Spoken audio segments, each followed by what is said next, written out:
All righty, we're getting started over here right now, and we got Kirby Van Birch in the room. Hey, man, good to see you in the house. There is Kirby. So glad to have you, my friend. And also, we've got Jim Hattie is here. Hello, hello, hello. John Custer, you were third this time. Man, you're usually first. You're slipping. Then last week was second. John, one of the friends of the Magic Word, always glad to have you here. So he's here. John Custer is in the house then, too. We got 3 people lined up. We got, looks like 17 people, 16, 17 people in there already. Hey, Jerry Costello is here. Yeah, from Cologne, and Punta Gordo. Glad that you're here then too. Awesome. Alex, glad you're here. Madsen, thank you, Alex, for saying hello and reaching out. And I want everyone else to let us know kind of where you are and where you're from. Well, you don't have to tell us both. You can just tell us where you are currently. You don't have to tell us where you were born or your mother's name. I don't need to know where you're from if you want to use a preposition to end a sentence. Tampa Bay, martinis are flowing. I love you, John. Me too. You'll see mine here shortly. My buddy from up in Chatham. I got it, haven't I? Maureen Ottman is here. Thanks again, buddy, for coming over here. John, hey, what do you say? Big Magic book fan. Okay, looking forward. So there's the answer. Brad was wondering how many people are readers. I thought we were going to be turning away people. John, I'm glad you're here. Alex, you're from Minnesota. Thank you for letting us know. And other people might kind of join in too and let us know where you are. If you would be so kind, be sure that you share this video. And now's probably a good time before we kind of get started. Just make sure that you go into the place where in the bottom of the screen or someplace it will say share. Share that on your Facebook page or on YouTube, however you happen to be enjoying this, and let people know that you are enjoying the Magic and Martini Thursday virtual happy hour, and also you are enjoying this virtual convention. If you've got your name badge, be sure to wear that. Send me a picture of it. I'll be sure to post that. And my buddy Jamie Salinas from Texas, just up the street over here in Baytown. So glad that you're here. If you guys haven't heard his lecture, it's awesome. A little bit further up the road, Nick Lewin. Hey, buddy. Glad that you're over there then, too. I expect, every time I see Nick, I expect Mark Holstein and Sue to be popping in here next. Of course, then Susan will be coming in as well. Looking forward to some book talk. We will be having a lot of book talk. Out in California, my buddy Alan Gittleson, speaking of books, of course, he was the one who had helped edit Banachek's Psychological Subtleties with me, who, by the way, Banachek just got married.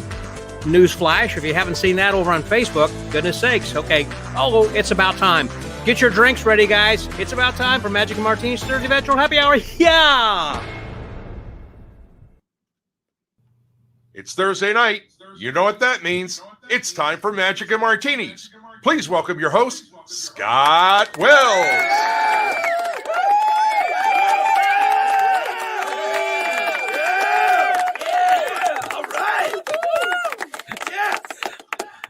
All right. Happy Thursday, everyone. We are making it a 3-day weekend, and that's the whole idea of how Magic and Martini's Thursday first started. When my wife and I, long story going way back, and so I was doing work at a restaurant, working late Thursdays, and so I'd come home, we have some martinis, we have a few snacks, and just kind of stay up late. That way, when you're going to work on Friday, you can always make it through Friday. It was always my philosophy, and so enjoy that. So cheers to everybody over here.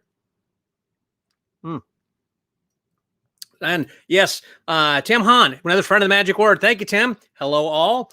Or as we say here, howdy, all. Good to see you. Alex, you collect antiquarian magic books. Oh, that'll be interesting. We will be sure to ask a question about that. We'll get into that a little bit later. There's a lot of stuff going on, and I want to bring in my guest. But before we do, I want to mention during this last week, this was you're going to Colon. That's great, Ted. You're going to be loving it. It is a lot of fun. First of all, this last week I happened to be up in Dallas visiting with my son Nick, who's the one who had coined the term mincing movie magic. And on the way up there, I stopped in Waco because I was at the Bluebonnet Festival a few weeks ago with Trixie and Mark. And as I did, I went by this festival, and the guy was out of these neon lights, so I had to drive through Waco, and look at what I got. I got a new neon light over there. This thing is just super cool. I wish you could see it in color over there. It's got like a green olive and an orange stick, but the picture just kind of flushes out. You really can't see it quite too clearly over there. But anyhow, it shines quite a good light. It can either hang on the wall or it can sit on the table. I'm just pumped about that. That's kind of cool. Also, while I was there, my older son, Sean, had said in previous weeks, Dad, it looks like, you really need a haircut. I mean, you really need a haircut. So while I was there, Father's Day is coming up, and so Nick took me to a place where I got all my due. He had a facial, with a hot towel and a nice shave, cut my hair, and listen to this. Okay, I don't know if you guys have ever done this before, but as you get older, apparently this is a thing. Never even heard of it before. And the guy said, "Do you want a nose wax?" And I said, "What?" "Well, I know what a bikini wax is. Never had one, obviously, but I know what that is." And he said, "Well, no, a nose wax." And so what they do is apparently it's like on a little wooden stick, and they put this bunch of hot beeswax on there, and then they shove that up your nose and hold it and let it dry. And then just with a quick turn and a yank, they pull it all out. And I tell you, you can't see, but right now, that's as soft and as a baby's butt right there. There's no hair up there. Okay, perhaps a little too much information over there. And hey, Ron, glad that you're here then too. Oh, you were, Alan. You like the neon light? Yeah, it matches the drink. Exactly. That's kind of the whole point. So we are going to, again, have some fun tonight. And one of the other things, too, is to make sure that you guys had your badges. And we do need our stinking badges. And this is something, if you would go over then to, let me see where I can show this. It would be right there that you can go to the tiny URL M&M badge. There is a PDF. You can download that and you can print it out. Because right over there, yeah, you can see where that you can actually put in your name, or that I've still got a few of these left in which I can actually, if you let me know and give me your physical address, I can print one and mail that to you. Kind of cool. And so thank you. Yeah, I'm glad you like that too. Very funny. Yeah. Nose wax. So beyond that, let's see, whatever I was going to be saying, so make sure that you've got your name badges on over there. And let's see, there was something else oh, this is really kind of cool. Something else I just saw recently, and I'm having a lot of fun with it. Eric Olsen was on a couple of weeks ago, along with Bill Abbott and with TC Tahoe. And one of the things that he was selling, and this is really cool, I want to share this with you. This is like it goes on your credit card, and it is a sticker that goes on there that looks like a Blockbuster card. So it's actually, that covers that. So it's really funny whenever I've been having a lot of fun with it. Whenever that you get ready to pay, say, "Well, you take Blockbuster?" I mean, the looks on their face is just tremendous. I am going to share this in if I can over here in the chat line. Okay, so this way that you guys can see where that is.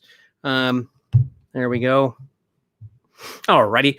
And then I'm also going to show you what the thing looks like. Just a minute, if I can kind of share my screen and get this here for just a sec. Looks like this. There it is. So you can see the bars. It's over here on his barbetsandtricks.com product page. It's the Blockbuster. You see it's a credit card skin. It actually just fits over there. And so you can kind of see the sticker has an opening for the chip. On the back, of course, you can still have the magnetic strip and everything, like that. But I just think that's about the coolest thing. One other thing, too. Last week, we had Franz Harari and Rob Lake, and also Rick Wilcox. And Rob Lake had recently done something that is really cool. And this, if you have a chance to go back and look at this, I highly recommend it. It's illusionist Rob Lake performs exclusive magic show for the troops, the Armed Forces Entertainment. I have not seen a show like this since David Copperfield's last special. This thing is tremendous. I'm not going to show the whole thing by any means, but let me just say I highly recommend that you go back and take a look at this video. It is, again, it was before a live audience, but it went out to the Armed Forces people. And if you want to sit back and enjoy just a wonderful hour of top-notch magic, let me just suggest you need to go and check out his video. It is just the best over here on YouTube. And if you enjoyed David Copperfield's show, I think that you would certainly like this. So let me just kind of stop that. move that aside. We're going to get the rest of the show going. I'm sorry I'm spending a little bit of time, but I just think some of this other stuff is kind of cool and important. And so there you go. Hey, Jim Cox, glad you're here, my friend. He's someone who always joins me for happy hour then too. All righty. Well, as we are want to do, we typically will, of course, bring in people, not with me introducing them, but with letting me show a short clip or a video of the person. And this will tell you a little something about my first guest we have here tonight. For thousands of years, magicians have captivated audiences of all types and sizes. In the hands of an artist, magic transcends the bounds of the possible and brings laughter and wonder to even the hardest of hearts. Ladies and gentlemen, welcome to the magic of Brad Henderson.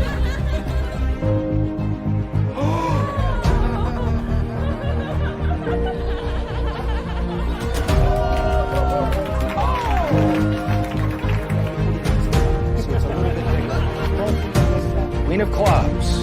Give it up for Bessie, the clairvoyant, card-kicking duck. Whether it's a keynote presentation for your national sales meeting, an intimate evening among family and friends, or a fully customized immersive experience for a one-of-a-kind celebration, Brad Henderson has the experience and talent to make your event a magical success.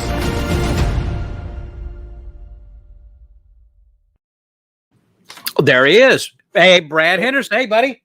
Hey, how are you? Fantastic. Cheers to you all the way up in Austin. Excuse me? What are you drinking there tonight? Looks like you've been drinking for a while I was talking.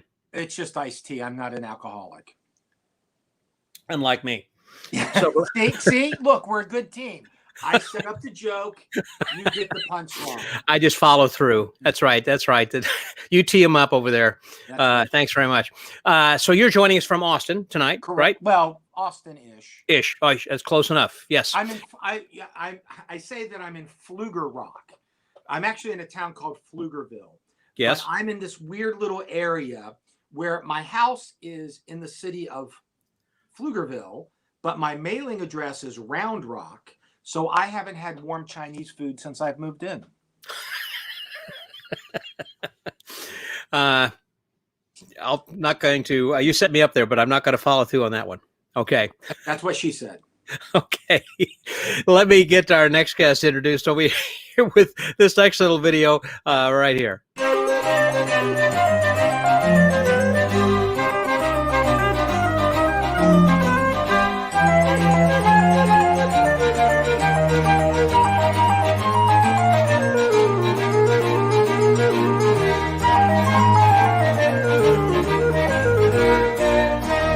You'll be amazed, amused, and completely engaged by the sleight of hand and psychological deceptions of corporate audience engagement specialist Richard Hatch. From exclusive large-scale events to intimate close-up magic, this multilingual performer has entranced audiences worldwide, from Budapest to Bahrain. We'll start over here with ball number 1. The basic idea is very simple. It is in fact simply Kristen to take the wand, touch the hand, causing the ball to disappear. That's ball number 1. Let's try that again though, this time with ball number 2. The exact same idea. The wand touches the hand, Kristen, the ball vanishes. Now, Kristen is a skeptic. I know what she's saying. She's saying the wand has very little to do with this. Madam Speaker, she's right. But if I don't touch the hand with the wand, the ball is not going to vanish. It is only when the wand touches the hand that it disappears. There's number 1, there's number 2, there's number 3. Richard's award-winning talent features awe-inspiring skills and theatrical staging, generating laughter and applause at every gathering.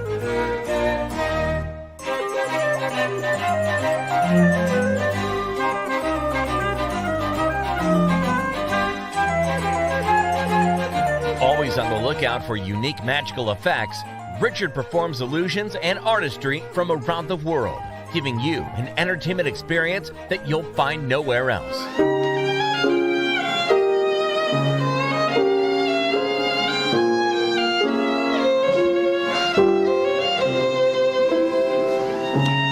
Okay, you want to look underneath the tablecloth? Lift it up. Can you see anything? All right, don't let go. Hold on very tightly because I'm going to let go. If you got a good tight grip on the corners, don't let go. Nicely done. Hang on tightly. Put a bit of magic in your next event. Richard Hatch, the Deceptionist.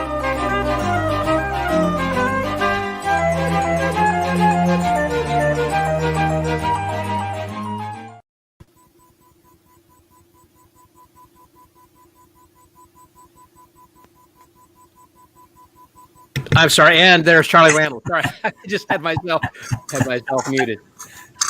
No, I'm not Richard. No, hey, look, who is that? There's. Yeah, I'm Richard. I can speak German. Yeah. Yeah, 9. There we go. The multilingual polymath himself, Richard Hatch. There he is. So Dick is actually just finishing a show up in Utah. And, well, wait a minute. I think he just might be coming in as we are talking right now. There he is, still getting all set up right now. Hey, Dick. Hi.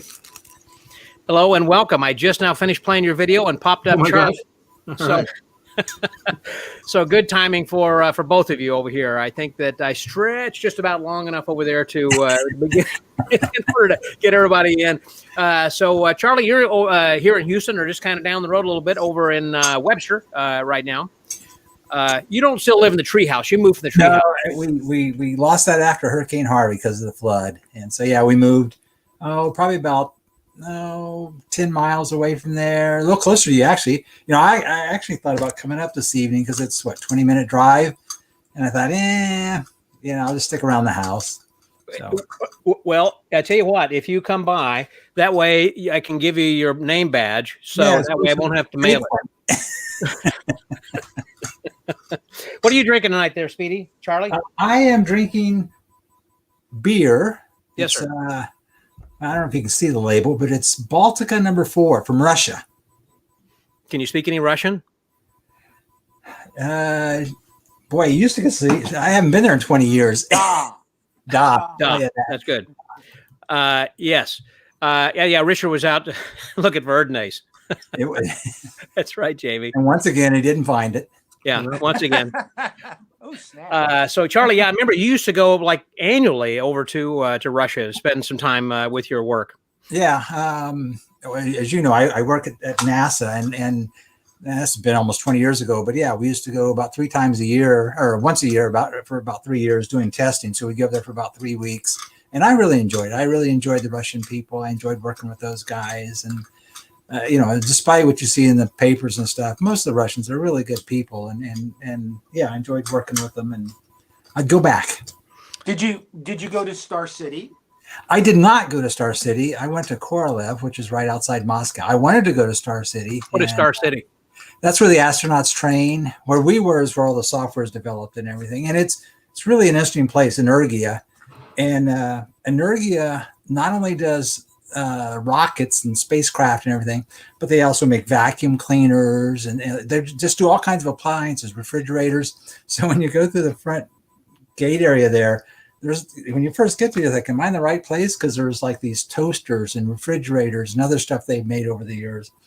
And then you go to the back section where we were working, and it's a huge complex. And unfortunately, because of the economy and all there, it's not the big place it once was or whatever and all.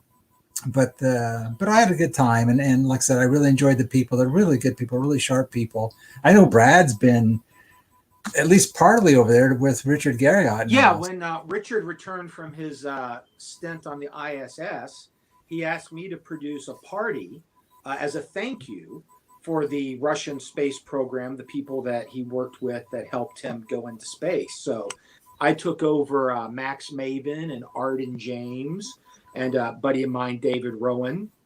And we did a show in Star City for basically the Russian space program. And they had a blast. They loved Arden because Arden picked. So Richard was the first second generation American astronaut to go into space. The Russian equivalent of him had just gone up and come back. Yep. So his son was there. So Arden picked his son, and that just, from that moment on, we could do no wrong. And then after the show, all they wanted to do was to get the magicians drunk and watch them do magic. Oh, really? So they plied it. That's where I learned about Russian standard vodka, which to me is the better vodka. But is it potato based, isn't it? Huh? Isn't it potato based? I think so. Mm-hmm. So let me bring in Dick then also. Hey, how'd the show go? I just saw that this evening that you had your first, not virtual, but a real show there live. I saw the stage there on Facebook. Yeah, first in over a year. So I had to do some getting ready for it. I apologize too. You can hear a speech impediment, and I was worried about that for the show. Just for those that don't know, Charlie and Scott know, but probably Brad doesn't. I had a recurrence of tongue cancer that required surgery last December, and they sliced off the side of my tongue, and I'm still getting speech therapy and did some tongue exercises. The speech therapy is like tongue twisters. Some of the therapy is more physical, and I thought, if you're interested, there's one kind of interesting one I can actually demonstrate on camera. I assume you're seeing what I'm seeing. Let me. Yes. If you're not too squeamish. Okay.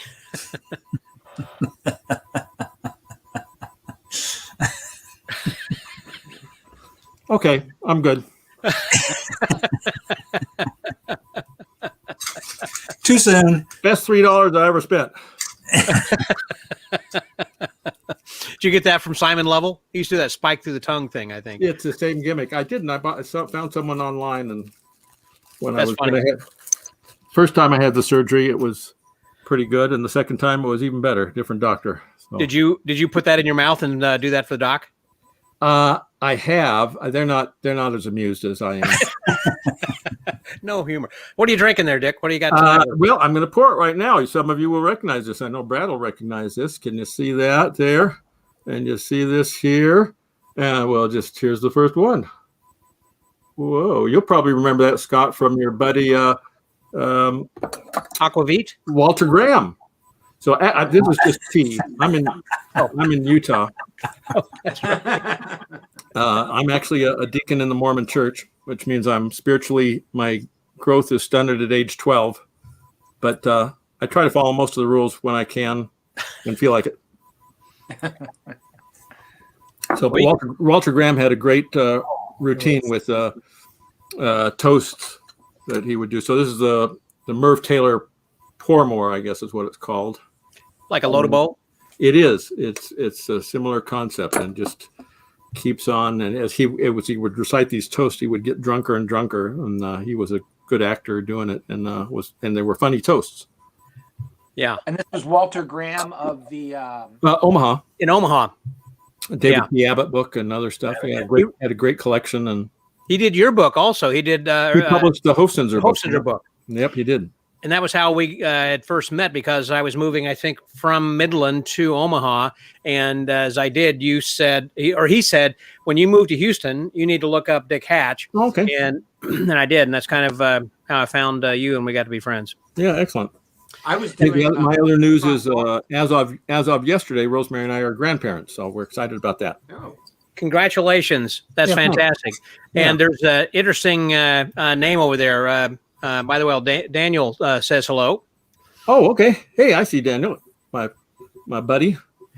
He's in Wyoming now. Used to come out here in the summer to sing in the opera, and does a great couple of different shows. I hosted him twice at our Thatcher Young Mansion, and he got a terrific response, as he deserves to both times. It was excellent. Hope what is your grandson's name? Well, I'm not sure the middle name. His first name is Eastman, which is my father's name, and also my grandfather's middle name, and my great-grandfather's middle name, and my great-great-grandmother's last name. So my dad had three last names, no first name. So they're continuing that tradition. Yeah. That sounds good. And I also was just wanting to talk a little bit about some of the books and things, of course, that H&R had started the Magic book way back when. And I remember when Charlie used to come to the Magic meetings and say, hey, we're going to be buying some books, and who's interested. Before long, one thing blossomed to another. And then you really got into business whenever you guys had purchased, was it Mickey Hades collection? Is that right? That was the first big move. Until then, it was kind of a cooperative where we'd count heads at the Magic Club, and for new books that were coming out, and if we ordered enough, we could get a wholesale price and just split them up and pass them around. And then at some point, it became known to us that Mickey Hades was trying to close down his Seattle Magic Center, and we weren't interested in buying a magic store, but he was known for his inventory of books, and his philosophy was never lose a sale by not having something in stock. And that's a great philosophy until you try and go out of business and you're sitting on a mountain of inventory. So no one could swallow it. He ended up financing it for Charlie and I over time. And Charlie, did we have 1 year, 2 years to pay it off? I can't remember. It was, I think, probably 1 year. I thought it was 2, but I'm not sure. Okay. A long time ago. At that point we had to get a warehouse because we were told a truck was on its way. I think it had 142. Were they peanut boxes or something? Yeah, Seguin, Texas, of all places. Yeah. How many volumes was it, and how many, I guess, linear or cubic feet of shelves was the stock? I mean, give us how massive was this? Boy, Charlie. That's a good question. I remember you filled up a storage shed. I mean, one of those storage units. That's where we started. But when we got the 80 stuff, we had to get a regular warehouse storage, storefront type place, and so we got that 3-room place there in Humble, and we filled that place up. And the thing I remember about it that made it awkward was Mickey's system of sorting things, which I think is common in retail businesses, but not necessarily in books or libraries, is he had everything organized on his shelves, presumably, and in these boxes by title alphabetically. So that meant that the 30 Al Mann books were probably in 30 different boxes because they had 30 different alphabetical titles, and same with Louis Ganson. And anyway, so one of our first things when we got out of that warehouse and had a retail space upstairs above a tennis shop that eventually was upstairs above a casino that got shut down. Illegal casino, by the way. Well, they didn't think so. They claimed they didn't, but they got shut down. But it was build shelving, and was it Joe Anderson? Joe Anderson built it for us. Did a great job. And fantastic. And then we sorted it all the way we wanted it, so we could find it by alphabetically by author and sometimes by subject matter, the history section and the mentalism section and that kind of stuff. Did Hades do all the Martin Nash stuff? Yes. He was the publisher, yep. And at the time those were written, Stephen Minch was one of his employees. He was one of his shop. Yeah, I think he was the manager of the Seattle Magic Center. I knew Stephen had written, a lot of Stephen's early works were published by Hades. I didn't know that they had that relationship. I think Stephen edited the Hadegram, that was his kind of advertising newsletter that had book reviews and stuff. And Stephen was instrumental in that whole. By the way, before I forget it, this was something I meant to mention this a little bit earlier, and I'm sorry that whenever I was babbling at the beginning of the show, one of the things I had a note I was going to say, and that was about David Prouty. David Prouty has something that he is going to be offering. David is somebody who is an artist. This was something he had done, and I'm going to put this close. I don't know if you can see, but it's pixelated that he had made, and he had made one of these things.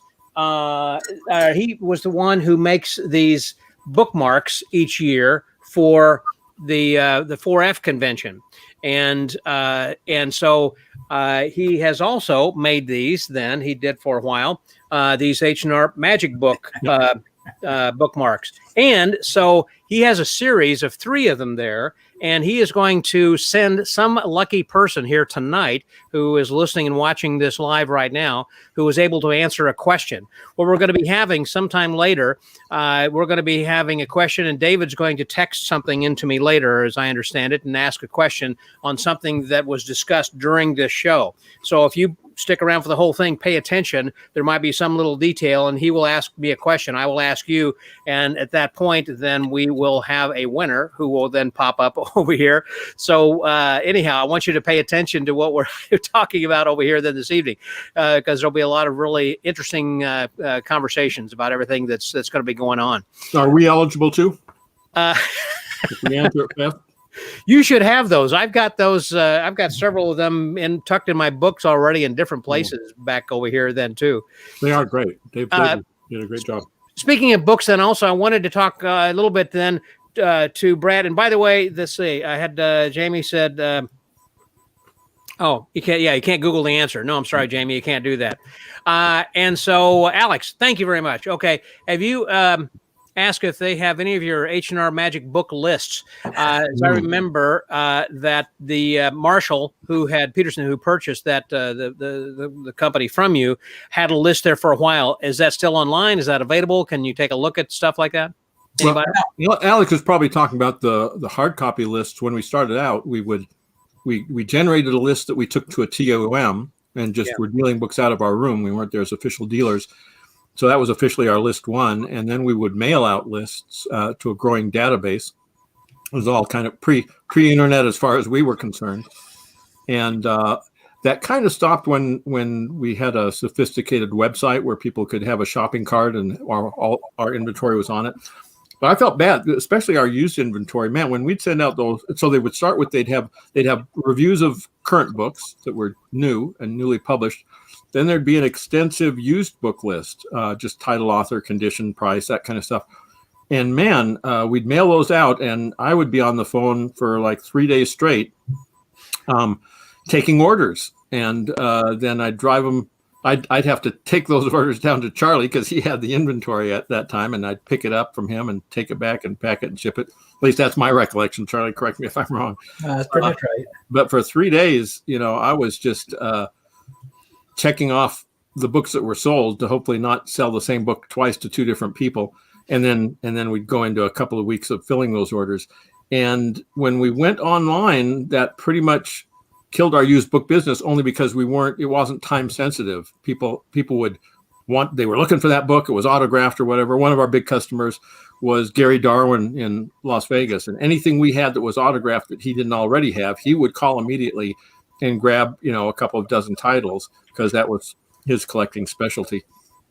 So we ended up, when we went out of business and sold it to Marshall, we were sitting on a mountain of used inventory because we hadn't been generating those lists for a while. Charlie, do you know, I'm guessing there were at least 20 lists. I think there were like 25, 26, 27, something like that. And I have a few of those, if that's what he's asking about. I'd have to dig around. I definitely don't have them all. If there's certain ones he's missing, just let me know and I'll see if I can find them. More than happy to send them to him. They could just write you at Charlie at the Magic Bookshop. Well, Charlie at magicbookshop.com. There's magicbookshop.com. Yeah. And okay. Just send me a note and I'll look around. And I mean, I can't promise I can find it quickly, but I can look around and see what I can find. More than happy to send them. Brad, I was going to ask you also about some of the books as well. I know not only do you have a massive collection, but you had to have some really pristine collector's editions for Richard Garriott, because I know you were the curator of his stuff for such a long time. What's one of the coolest books that you either owned or had in his collection? Well, Richard really did not collect a lot of books. Richard's interest in magic props were things either that were mechanical or had some really ingenious method, particularly if it relied on some kind of scientific principle. Or if it had some kind of historical significance. And he, for example, he collected all of the Richard Garriott's material. So he was not a huge book collector, although, from my suggestion, he got the Klosterman Salon de Magie book and a couple other things like that. When it comes to interesting books, the oldest book in my collection is from 1640. It's not magic per se, but it's magic adjacent. It is a book on secret societies. And actually, it is a book which lampoons and makes fun of the secret societies of their day. The author was found murdered mysteriously on the moors of England shortly after publication. For sure? For real? That's not just a legend, huh? What, are you saying I would lie? Well, pardon me, Mr. Henderson. No, I you asked me to come on your little drinky show, and then I'm bearing like secret things in my collection, and you impugn the Of course, it's fake. No. Actually, this one is actually true. And the thing about this is, there was an outdoor book auction at this weird little historic house that was down the street from where I lived at the time, and I just went and I looked around and I saw the title and I saw the story, and I thought the story was like really compelling. So I bought the book for that, and like I said, it's not magic, but it's magic adjacent. And what I found out, and this was kind of the cool little win of the day, is when I was checking out, the auctioneer was like, "You got very lucky." And I said, "What do you mean?" They go, Well, there was another bidder that was trying to get through by phone, and they couldn't make the connection. And I asked, who was it? And it was the British Museum. Holy cow. For that Yeah. very book? For that book, yeah. Huh. Now, when people come to my house, I hand them the book and I tell them that it's bound in human flesh. That's a lie. Now, I think that Penn has a book in human flesh. Is that true? Or have you seen that? There are a few of them. There were a few copies of Paradise Lost that were bound in human flesh at one time.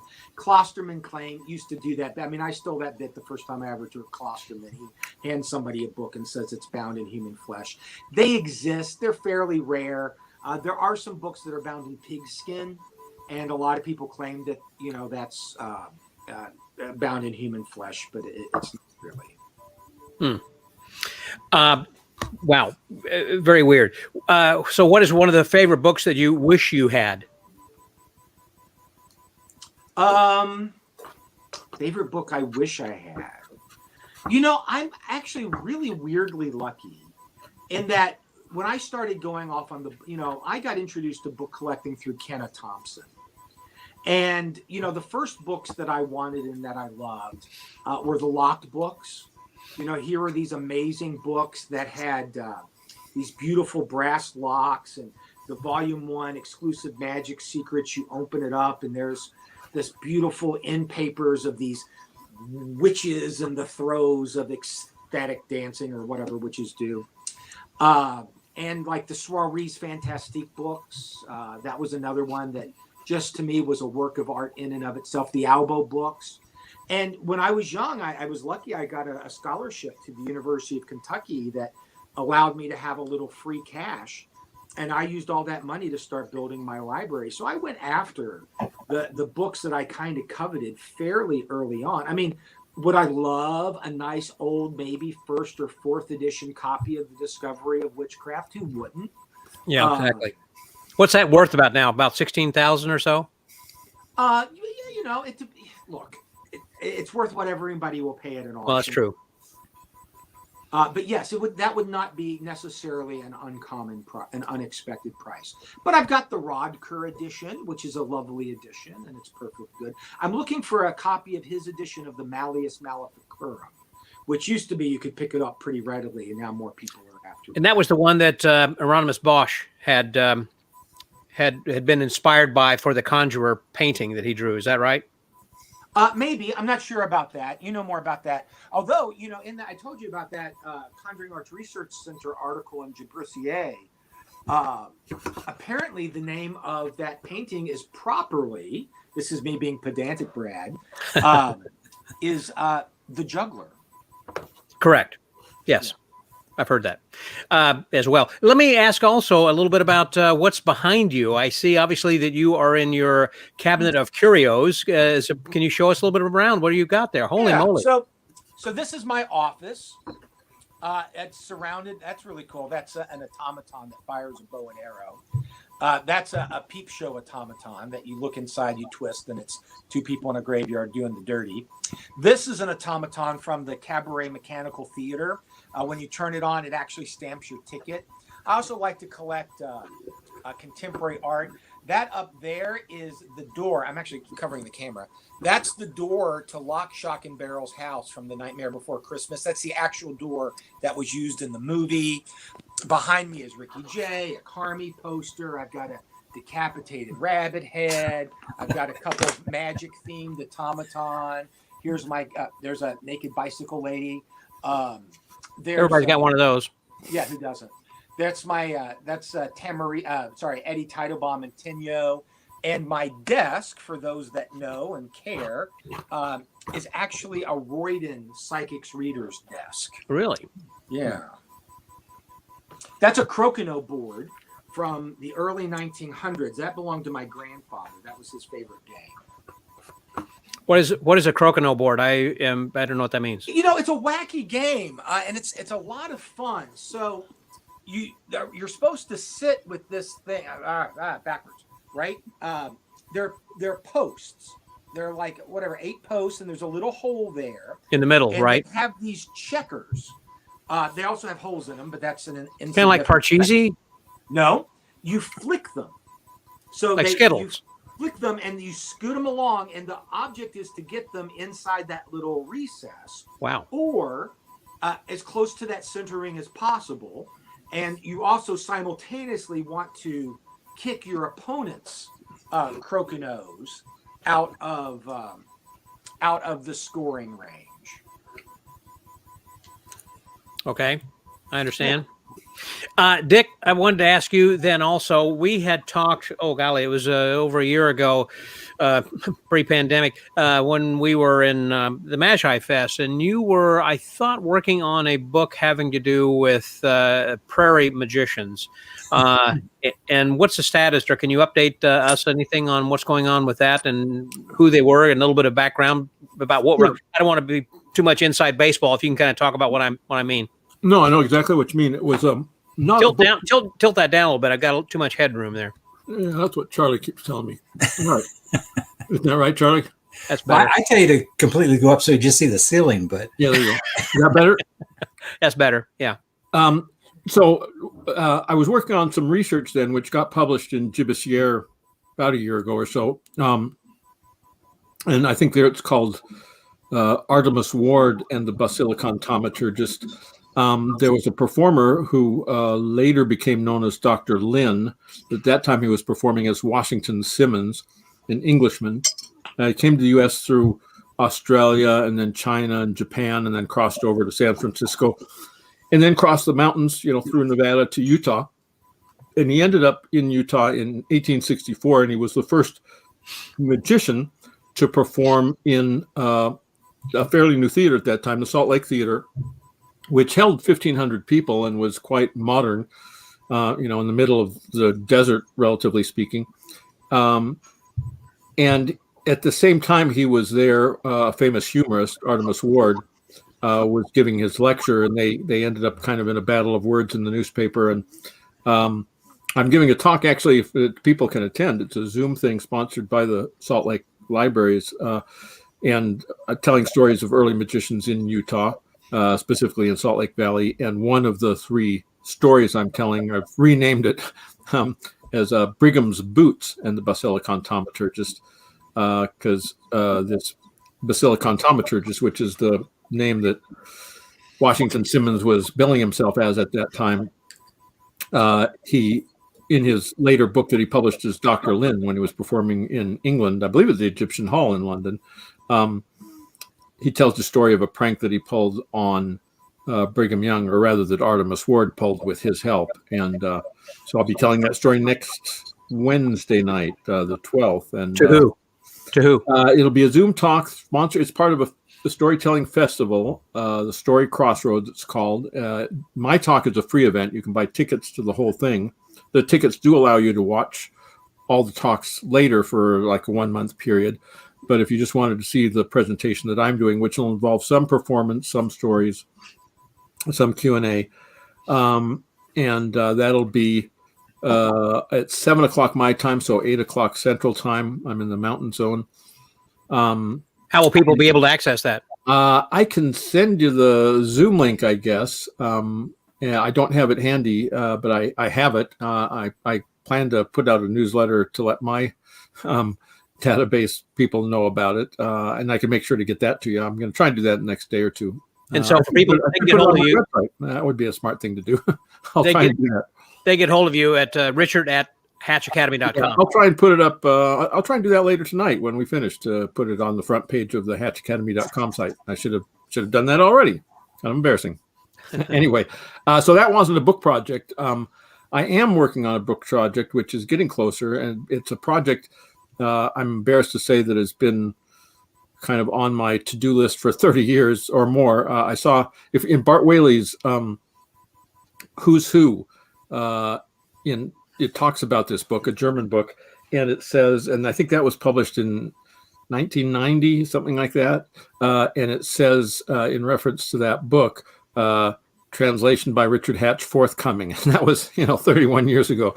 So anyway, I think it is finally forthcoming, going to happen. But it's a book self-published by the author, who was a 23-year-old Jewish scholar of magic, and his topic for the book was Jewish magicians. When I first learned of it, I found an entry for it in the card catalog at the University Library, and saw the title and thought, oh my gosh, Berlin, 1933, this is going to be an anti-Semitic tirade of how, what scoundrels these guys are. And it was just the opposite. His intent was to show the incredible contributions that Jewish performers have made to the art of magic. And of course, we're familiar with all the big names, Houdini, the Bamberg family, the Hermann dynasty, and on. But the general public might not be aware of that. And given the situation in Germany at the time, I think he says in his introduction, there are books about Jewish musicians and Jewish scientists, but there's never been a book about Jewish magicians. So here it is. And he kind of viewed it as his PhD thesis. He's got, all the trappings of that, a bibliography of Jewish literature by Jewish magicians and about Jewish magicians and attributed to Jewish magicians and all that kind of stuff. It's kind of a strange work, though. Like he's got one page on the Bamberg family, and he itemizes them, and he mentions everyone except one. And I know why he did it. It was deliberate. He fails to mention Okido, who was a huge star at the time, and arguably at that time more famous than his son Fu Manchu. Fu Manchu gets mentioned, but not his father Okido. And he says in his introduction that certain live in the case of still active living and performing Jewish magicians, I've selectively decided who to include. I've made some decisions. He doesn't say why, but it's clear, given what happened, he kept them out to protect them. And I have, of course, a letter that Okido wrote to him, and he's advertising looking for stuff on Okido. And he later wrote up a biography of Okido, a few paragraphs for an encyclopedia of a who's who of Jewish people that ran to 7 volumes. And Okido's mentioned in the last volume, written by this guy. But as I understand it from David Prife's book, Okido was performing in Berlin in 1935 and 1936 when it was against the Nazi laws for Jews to perform in the theater. Fortunately, they thought he was Chinese, so he could get away with it. But that's funny. So there are a couple of other. Arnold de Beer is also not mentioned, and he knew it. Now, de Beer died within a year of when the book was published anyway, but I'm sure his decision was because de Beer was quite popular at the Wintergarten in Berlin. He didn't want to jeopardize him professionally. I want to know, I'm wearing my Erdnase t-shirt here this evening. Has there been any update or anything that has been new revelations? You and Randy, who was at Magic Live, my mind went blank. Jason England, Jason England had talked about, anything. Yeah, that wasn't the last Magic Live. I think it was the next to the last one. But I'd say the next big kind of shoe to drop will be Todd Carr's 2-volume work that he's advertised. And, I don't know when to expect it, but I expect it'll be quite interesting. And I don't know of anything else huge that's pending. But I'm anxious to see what Todd has to say. So. Yeah. What did you think of, Richard? Did you read what Steve Forty wrote about the Erdnase? I did. What did you think of that? Makes a lot of sense. Basically his argument was that he was more likely to have been a magician or an armchair gambler, not a professional gambler, based on his reading of the material. That Steve says that there are better ways to do this stuff that he probably would have known, and why publish inferior methods? And so it's basically a profile of who might have written the book. And I don't have a problem with it. That Joe Christ in his Erdnase little tribute kind of portrays him as being the real deal. Yeah. Now that's when I missed out on. That was a crowdfunding thing, and I'd love you. I know he says that his teacher, Artanis's teacher, somehow knew Erdnase and played in the game with him. Right. So who knows how credible that is, but it's certainly part of the interesting mix. Yeah. Well, I just thought it was very interesting, the two takes. I thought that those books are great, obviously, for so many reasons. But I found that a particularly fascinating read. It was kind of like analyzing, trying to figure out what a car. I don't know anything about cars, so this is a stupid analogy, but for me to make. But the idea of looking at the internal mechanism to figure out who made the car, right? Yeah. Because this nut is here and this bolt is here. Well, somebody who really know how to build a car would have never done that. Yeah. Oh, I think it's an interesting project, and I highly recommend those books if you're interested in that material. And the books are obviously about a lot more. They're mostly about techniques, but it does have an extensive section on Erdnase and Steve's analysis of what kind of person might have written it. There have also been some Kickstarter campaigns over the last few years to produce a documentary, if you will, or a movie about Erdnase. 2 or 3 different things. I've had them featured on my episode, different episodes of the podcast. And in getting back with them, there's been one issue or another, and nothing has really happened. I just had something just resurrected from this just within the last few days, funny enough. But I don't know what, if anything, is kind of working on that, but I hope that we do have some sort of a movie about that. I think this is certainly fascinating I think it has a potential for the public, kind of like The Illusionist and The Prestige had. I think there could be something about this that could be of interest to the general public. I know there's been a long time working in the movie for the War Magician about, was it Maskelyne? Right. Jasper Maskelyne that Tom Cruise was talked about, being in the movie and everything. And I don't know, has anyone heard any update on any of that? Or Yeah, that one recently was in the news because Benedict Cumberbatch had signed on to play Jasper Maskelyne, and they have a director assigned to it. A couple of times when it's been, on the front burner as a project, then people look into it and find out that the whole thing is not true and kind of pull back. This guy, blanking on his first name, Stokes. Brad, do you remember who it is? Richard Stokes. Richard Stokes, Yeah, he's done great research on it and really, debunked the whole War Magician story, which is, it's a great story for Hollywood, but it's not a true story. So it may still happen because Hollywood probably doesn't care whether it's true or not. But they can always say it's based on a true story, I think Richard Stokes would say it's not even. Well, Jasper Maskelyne did exist. That is. He did. Yeah, he was a true person. He was an actual character. Well, Harry Maurer had put together an interesting presentation, which he's on the road and gives these things to colleges and different things, and talking about the War Magician and how they built this little town and the cardboard tanks they built and everything to try to fool the Germans and everything. I mean, the War Magician lecture, and so it's very fascinating. The pictures he shows, I mean, it actually existed, but as to how effective it was, that might be more myth than truth. Yeah. Speedy or Charlie, I'm sorry. I keep referring to Charlie as Speedy. It's a long time joke. So Charlie, I know you've got a lot of books over there in your background, also in your behind you over there.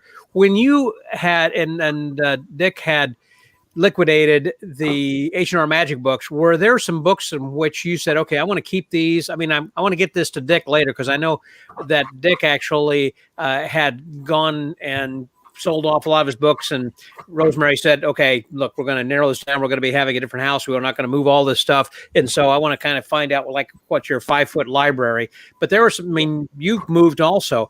What are some books that are in your 5-foot library? What is it that's important to you that you've got or that you kept or that you really liked over the years when you were working with Dick? That's a tough one, because I like them all, unfortunately. Of course. Yeah, it'd be tough to pick a few. I mean, there's obvious choices. There's some of my early books, Amateur Magician's Handbook, Illustrated Magic. Fisher was one of these books that we used to have a bookmobile where we lived for a couple of years. And that was the only magic book they had in there. And I bet I checked that book out, half the time that it was available. And is that in Louisiana? Yes, it was Louisiana, and Houma, Louisiana. And so I read that book a bunch of times. So eventually, of course, got my own copy. I don't know. I mean, I've got so many, it'd be hard to choose. And then there's new people that I really like to read their stuff and everything and all. I see a pattern there with Charlie's choices, though, because Amateur Magician's Handbook by Henry Hay. Henry Hay was really Barrows Muzzy, who translated Illustrated Magic. So yeah, it is. Two choices are by the same guy, basically. Yeah. And I don't know if we have time for it, but Richard killed off Henry Hay. I did. I killed Henry Hay. What? What do you mean you killed off Henry Hay? Well, how long you got? Well, we got some little bit of time here. Just not a lot, but how long? I know you could be kind of long-winded. Yeah, sorry. The short version, I guess, is I was in Germany and I had befriended him and corresponded with him. I was a huge fan. With Henry Hay. Yeah. Amateur Magician's Handbook was my Bible growing up. I started with Cyclopedia of Magic, got that for Christmas, loved that. I lived in Iowa at the time, not far from Marshalltown, so I read about T. Nelson Downs. Oh my gosh. And then when I got Amateur Magician's Handbook, that raised my interest to a whole other level. I just thought it was terrific. So at some point when I was either going to be in Germany or was in Germany, I tracked down his address, sent him a fan letter, and he responded and invited me to visit him when he was vacationing in Austria, he and his wife, and I did. And that was a great experience. And then later, when I was back in Germany, I got in touch with him again, and he said, "Hey, I'm going to have some people come by. Why don't you come and meet him?" He was in advertising in Düsseldorf, which was at that time the center of German advertising industry, and he was a consultant. It's my understanding he was considered in his prime as the greatest German language advertising copywriter, even though German was not his native language, but he was just incredibly fluent in a lot of languages and clever that way with words. Anyway, so I said, sure, I'll do stuff from your book. And I did, and it was fine. It was fun, and he enjoyed it. And a week or two later, I get a half-written letter, from him, but sent by his wife, and he was writing me commentary on my performance when he died. So I think the strain of my visit was pushed him over the top. So I take credit for having killed Henry Hay. It's like, to paraphrase Vernon, death is an opinion.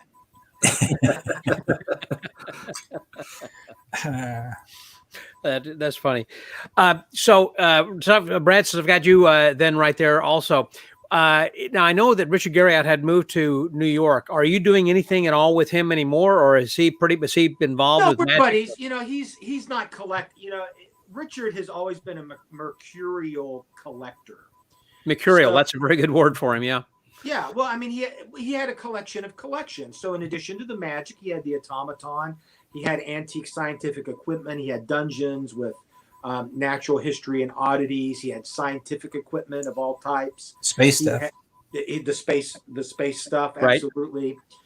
Vampire stuff. Mm-hmm. Vampire stuff. Well, that was part of the dungeon. Dungeon. But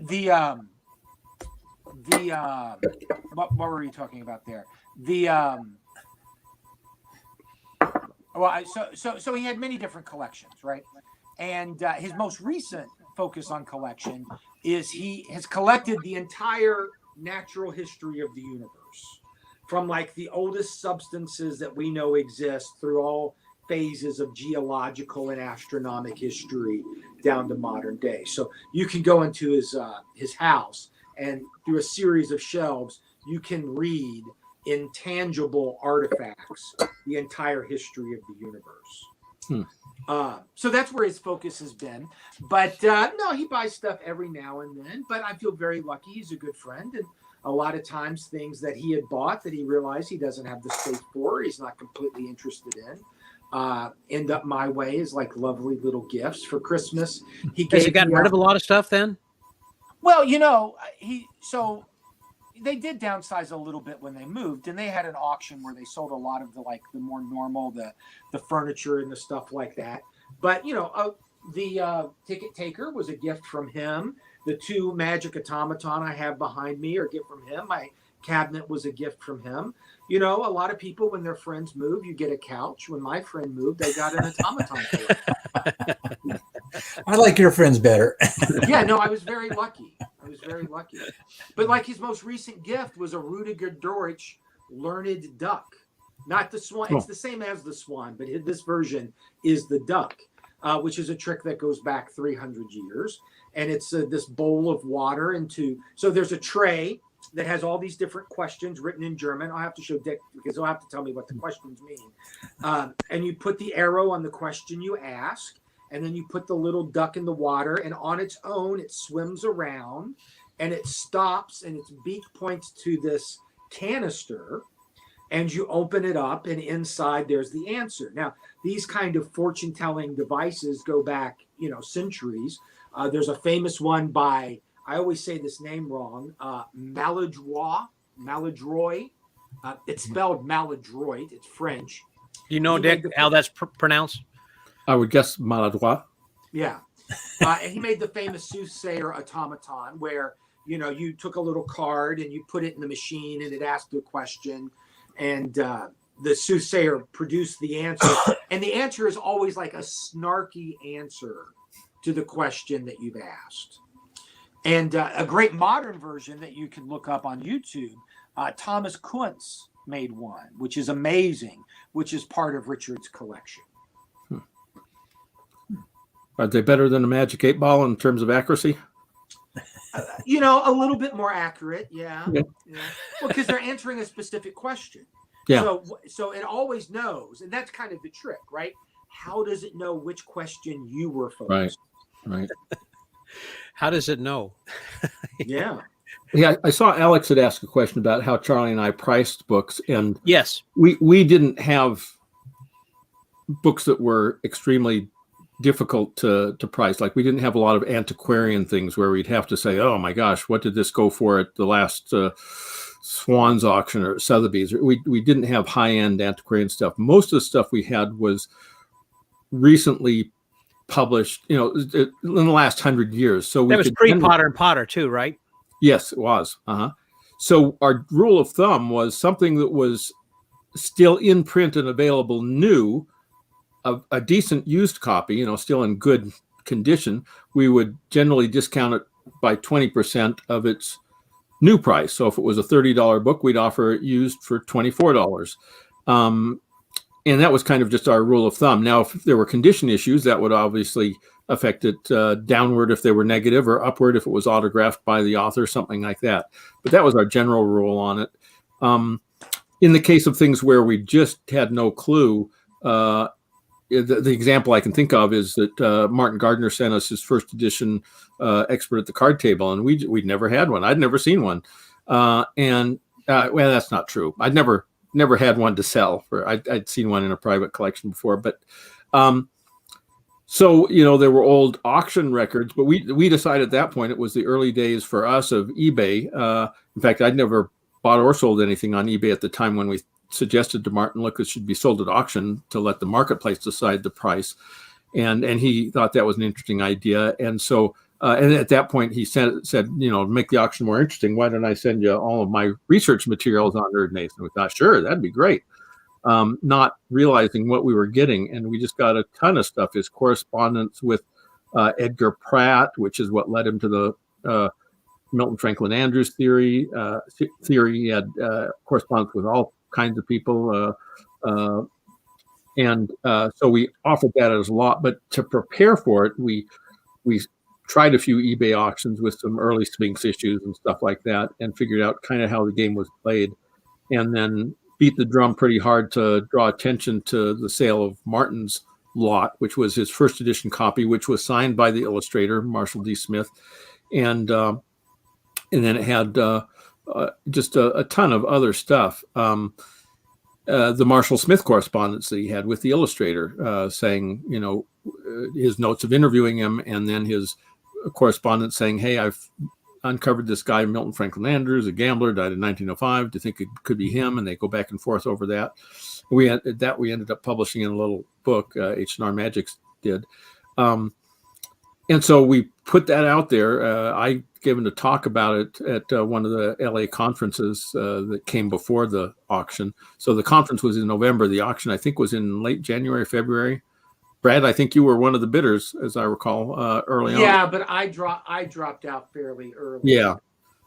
So it set a record at that time for that book. It's since been superseded, and it's hard to evaluate because it was the book plus all of Gardner's other stuff. Plus, what did it go for? Was it 8? It was about $10,000, a little more, and it sold to a comedy writer in not someone that was terribly active in the magic community, but he'd gotten interested in the mystery somehow. His wife, I think, was an eBay buyer, collected something, and gave him the go-ahead to bid on it. And as far as I know, he still has it. He was in California at that time. He's in the Midwest now, and I kind of years ago they did this thing. I think they called it like the 5 balloon experiment, and they hid 5 balloons throughout the country, and they started this little challenge to see how long would it take for people to find these 5 balloons, and it happened in some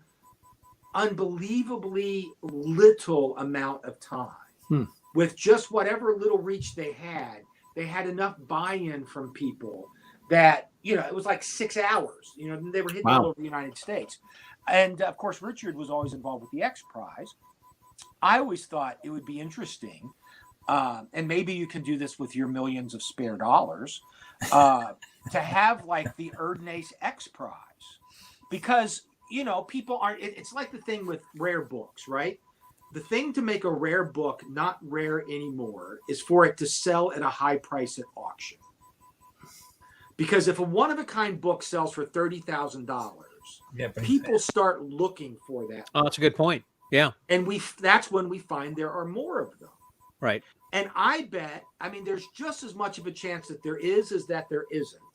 That in somebody's attic, there's the uncle stuff, and they had heard he was an old gambler. And if somebody had the motivation to look, all of those secrets would be revealed. Yeah, I think so too. And I'm convinced. There's a copy out there, saying, "Mom, I wrote this book." It's somewhere. That wouldn't get proud of me by the family. But and I keep looking, but we haven't found it yet. But I think it's out there. I agree. Yeah, so we just need like the Erdnase X Prize. Get someone to put up $1 million, for. Well, hey, you've got a friend who's got $1 million, don't you, there, Brad? Yeah, he's not interested in that. Okay. I think the one he's funding now is like some kind of water desalination thing. He puts his money where his mouth is, but something's going to help humanity instead of find Erdnase? Right. Okay. They got their priorities mixed up, don't they? Yeah. Exactly. Hey, listen, we've been having a lot of fun and a good conversation here, but I want to go back for a minute. And we've had enough of that. And we've had enough fun. Thank you for putting a nail in that. Thumbtack. We started a contest over here, started by David Prouty. And David's the one who had put these pictures together and made this series over here, as you can see, over there. There it is, of these 3 bookmarks. And with those bookmarks, he's going to send these to you. But it's going to have to be the person who answers the question. Thank you, Brad, very much for pointing that out then, too. Everybody all together. Yeah, you can point that out. There you go. So the question is, and what I don't want any of you guys here to answer this question, but I want people to post this, if you will. And so thank you, Nick, very much. We have had a good meeting over there. So the question that was posed by David Prouty is, let me get this pulled up over here so I can read it properly, make sure that he says, okay, and the first person who posts this in the chat line, so put this in the chat line so you guys don't answer this out loud, put it in the chat line. Who does Richard Hatch take credit for killing? Oh, okay, good one. Who does Richard Hatch blame Scott Wells? Yeah, you can blame Scott for that one. So the first person who can answer that question over there is going to get these 3 cool little bookmarks that will be sent to you. So all you have to do is to put your name over there. Do they have to give his pen name or his real name? I think we've got it right there. I think we've got somebody right now answer. Is it Handy Hay? Nope, that's not Handy Close. Hay. Awfully close. I think that was an autocorrect. I think autocorrect thwarted. So the next one who had it actually proper, Henry Hay, John Keever. Is that correct? That's it. Okay. So there we go. We now have. Thank you, John. John Keever is the winner over there. Yes, the winner. I'm going to click that a couple of times over there. So you're the winner. So John, if you will just send your physical address to me, that's Scott at. Let me see if I can post this information. So this way you'll know where to send this. If you could just send me an email. Just scottwellsmagic@gmail.com, then I will send me your physical address. I'll forward that on over then to David Prouty, who is our friend who had made these wonderful badges for us right over there, I think of which are pretty darn cool. So anyhow, those are not, that's not a complete set. No, but that's all he could find. Okay. Those are great. So what else were they? What other? There's a Leo Banky one. I didn't remember that one. Yeah. I don't have that one myself even. Yeah, I may have some of those. I'll have to look around. But yeah, there was definitely a Leo Banky. No, I got some of the ones I've got are mostly the ones that were from 4F. 4F, yeah. Yeah, that's ones I have on my shelf over here because I use them quite a bit actually. You know, I get a book and I feel I'm horrible about having 5 or 6 books I'm reading at one time, and so I stick a bookmark in there so I can kind of remember where I am. So yeah. Yep. Well, listen, you guys, thank you very much. I appreciate you all being over here. This has been sorry about that, Jim. Hate spell check. Yeah.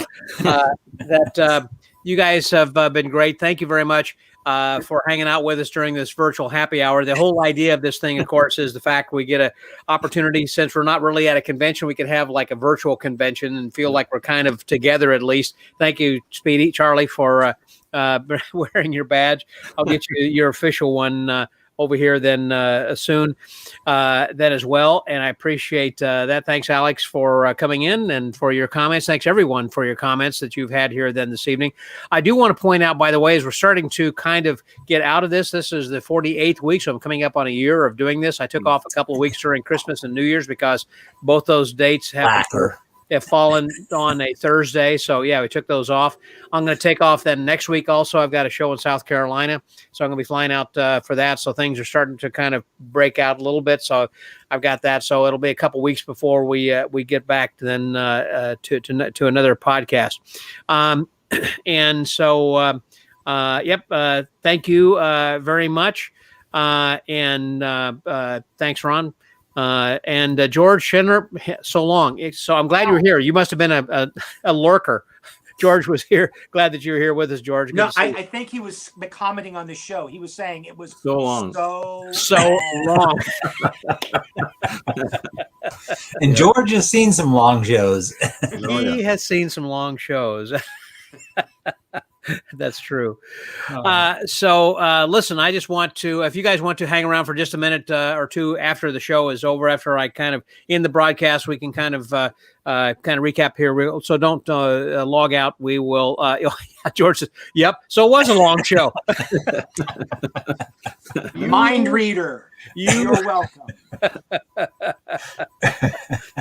Okay. Good to see you guys. Yeah, it's good to see you, Jamie. Thanks again very much. And so let me get back over here. So for the Magic Word podcast, and let me see. Oh, speaking of the Magic Word podcast, I almost forgot to say this week, by the way, we had Jack Brutus Penny and Sean Rivera, episode number 611. And Jack Brutus Penny has a Kickstarter campaign going right now for some playing cards. He's from England, lives in Japan. He is not a magician, but he is a designer. And Sean Rivera lives in Kansas City. He's got over 5,000 decks of playing cards. So he is a serious collector. And so he talks about that too. My question was to these guys, what is it that fascinates magicians about cards, and how do you go about designing cards? And arranging for the printer and all this, and what are the different kinds of cards that, because they have different quality of cards, of whether you are into cardistry or actually using them for sleight of hand, or if you are just collecting them, or sheets or whatever. So it's a very educational podcast. I think that you guys will like then too. Thanks, Tim. I'm glad you like the show then too. So anyhow, I again thank you guys very much for being in here then this week. And Hey, so Scott, yes. don't forget that this Sunday is Mother's Day. Well, And I hear a lot of mothers want Nick Trost books. So Yeah, and how can they find Nick Trost books? Haven't there been like what? It's like I think you're trying to catch up with Steve Beam, aren't you? I'll never catch semi-automatic. Steve. I will You got never like catch 12, and you've got like 13 or something. No, we have 8, and I'm working on number 9. But no, we'll never catch Steve Beam, and Now, don't really want to. Is Nick still alive? No, Nick died like 10 years ago. So the reason I asked that is the first time I went to that the Buffalo 52 thing, a bunch of guys asked me to join them, and I sit down and I look at the name badge, and it was Nick Trost, and the thing that came out of my mouth was, "Oh my God, I thought you were dead." This is a great way to start a conversation for a very old gentleman. Yeah, aside from that, how you doing? Yeah. Hello, So, Lincoln. And then I just started thinking, I thought that was the case, but I wasn't sure. So now you're just coming up with tricks and putting his name on it. Now. Yeah. No, he sent us these books pretty much laid out. Unfortunately, it's the old-fashioned way of laying it out. But no, he pretty much sent us the books laid out for the 9 volumes. So yeah, there'll be one more volume, and that'll be it. Well, then What do you mean that'll be it? You don't have any more material? Nope, that's it. So we just did volume 8 a couple months ago, and volume 9 will be out by the end of the year. Charlie, some of the volumes are out of print. Which ones? Number 1. So volume 1 is out of print. I hope to reprint it before volume 9. 2 and 3 are almost out of print. I mean, if they go to our website, hrmagicbooks.com, they'll find them, but there's not many copies left. And then the rest of them, I've got quite a few. But yeah, so I'm going to have to reprint some of those earlier ones probably. But because, people like the whole set. Sure. Steve Beam, speaking of Steve Beam, he's the one that told me, keep them in print. People always want the full set. So I was like, all right, I guess I got to do that. But So you're going to go back and reprint number 1 eventually? Definitely number 1. And then if number 2 and 3 completely sell out, I'll probably reprint some of those or whatever. We'll see. But yeah, definitely number 1 I need to, just because I get requests for it all the time. And yeah, I mean, and it's kind of funny. We printed the most of those, and of each run of each book, we've done less for the run. And yeah, volume 1 sold a lot. So at the when at the beginning of this broadcast, I mentioned that Banachek had just gotten married, and also when our book Psychological Subtleties had gone out of print, we left it out of print for a few years, and it went up on eBay for as high as, I want to say, like $375 for the first copy. I mean, for first editions of that. And when we went to Blackpool and he was lecturing there, and we had a dealer. That's when we had that reprinted and brought the price back down. So it's available again then right now. But I think that you need to. I mean, there's obviously a real demand for the earlier stuff. So I think you need to keep those in stuff production. is really great. I mean, in case there's anybody here that's not, hip to the name, Nick Trost just had so many really clever ideas, and none of them are particularly difficult. I mean, the toughest thing is probably a buckle count or an Elmsley count every something now like and that. then. Yeah, a few. Yeah, but some of these ideas are just wickedly clever. And I remember the first Nick Trost trick I'd seen as a kid. It was with the marked cards where the deck ends up and you got the X's on the back. I mean, mind blower. And his, was it called Royal Marriages? Right. Both Bob Neal and Eugene Berger put in some work on that. And Bob Neal's version he called Perfected Segregation. Really great material all around. You can't go wrong with any of those books. Right. Well, listen, Brad, thank you very much. I appreciate you joining our drinking club here as well. Charlie Randall, And Dick Hatch, I appreciate you coming in. And Dick, I know that you had to make a special effort to hurry and get here in time to join us here this evening. So thank you guys very much. As I said, hang out for just a little bit after we end the broadcast. Thank everybody very much for joining us. Be sure to go check out the Magic Word podcast here this week and enjoy our pod letter. Remember, the next week we're going to take off. We'll be back in 2 weeks. We're going to have all new guests then as well. So please join us then. And so until then, this is Scotty out.